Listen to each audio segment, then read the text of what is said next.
Often when I write, my sleep is disrupted by visions of new stories.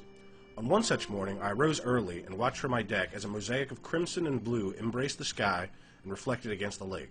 The pre-dawn mist that frequents the surface on chilly mornings quickly blanketed the cove and partially obscured the shoreline. The vapor cloud offered an eerie ballet as it swirled and danced just above the water.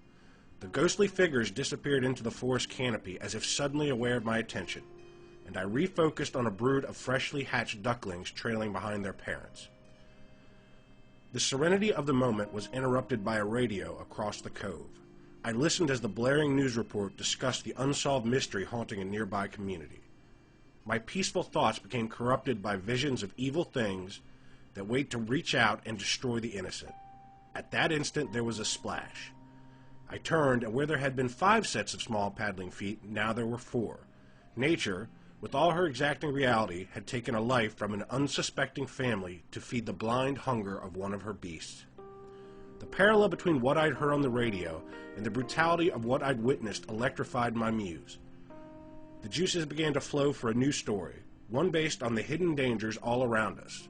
But it had to be anchored in truth and blended with a romantic core. Then it hit me. Sometimes deception is the match that burns love to a cinder. Whether it's an attempt to deceive our mate or a lie to fool ourselves, deception only fosters pain. In the same way, evil deeds are generally carried out through a veil of deception. And the gut-wrenching plot was born. I discussed with an author friend the opportunity to collaborate and reflect both gender views. The intent was to achieve realism between how men and women approach relationships differently. Candace read my outline and was hooked on the beauty and intrigue of the story.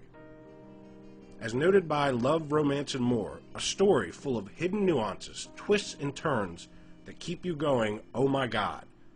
Run, don't walk to pick up the latest book from these talented authors, and be prepared to get lost in the mystery of Spencer Lake. And remember, sometimes truth cuts deeper than a lie.